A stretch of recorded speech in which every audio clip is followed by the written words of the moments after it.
Welcome to my channel on the best of fantasy. Today I am reviewing Grey Sister, the second installment of Book of the Ancestor, a trilogy by Mark Lawrence. In many ways, Book of the Ancestor is the coming-of-age story of Nona. And for much of Grey Sister, we remain in her home, her cradle of sorts, the convent of Sweet Mercy, which, with its many quirky personalities and also some internal politics, has become dear to the reader as well as to Nona.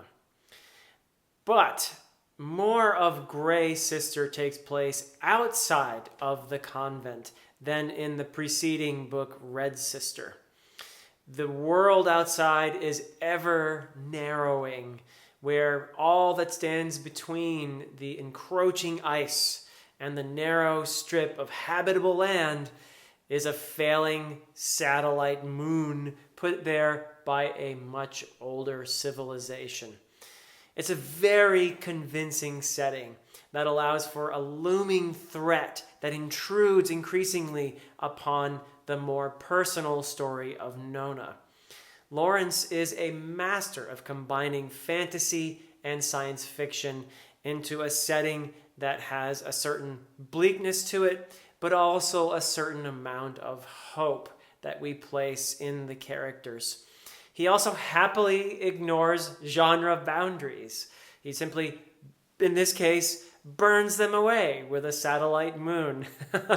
But it is essentially still, while it has these science fiction elements in it, I think it is essentially fantasy still. There is magic involved in Book of the Ancestor after all. And the discovery of this magic, what it can do and how it affects the world and where it comes from and how the character's predecessors have used it. Along with that discovery, along with Nona and the others in the convent of Sweet Mercy, this discovery of this magic continues to be a major driver in the story as well. And there's some really cool effects of this magic. I'm really enjoying essentially these four different peoples who came to and the past is a bit murky here. This is another thing that I like that Lawrence does. There's a certain murkiness to the past, and there's a narrative that maybe most people believe about the past. Maybe there's increasing evidence that this narrative is faulty. So that is something pretty cool that he does in here as well. And that is very much also tied in with the magic, it seems, and how it works and where it comes from. So I'm enjoying the unfolding of all of these elements in the story. But probably what I'm most enjoying is Lawrence's character work, which is also very much interwoven with his skillful use of themes in this fast-paced, but still very human story. Now, there is a major loss, and I'm not doing spoilers even for Red Sister here, but this is from Red Sister. There was a major loss in the previous book that threatened to leave Nona a shadow of her former self. And in Grey Sister, there is an important continuation of this theme of friendship. And in a couple different ways here. Friendship is very much a double-edged thing in the sense that it can make you vulnerable. Friendship can make you vulnerable in several respects.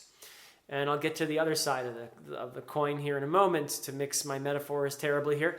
But for now, let's focus on the vulnerability of friendship.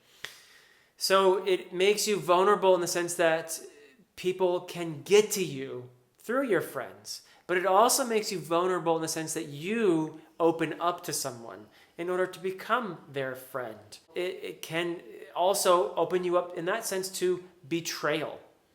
If somebody you've opened yourself up to and knows certain things about you, can exploit certain things about you, and betrays you, then that is the ultimate betrayal, in fact.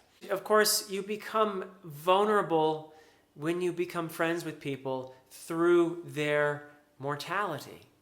The looming threat of losing our friends is something that is very much a part of friendship.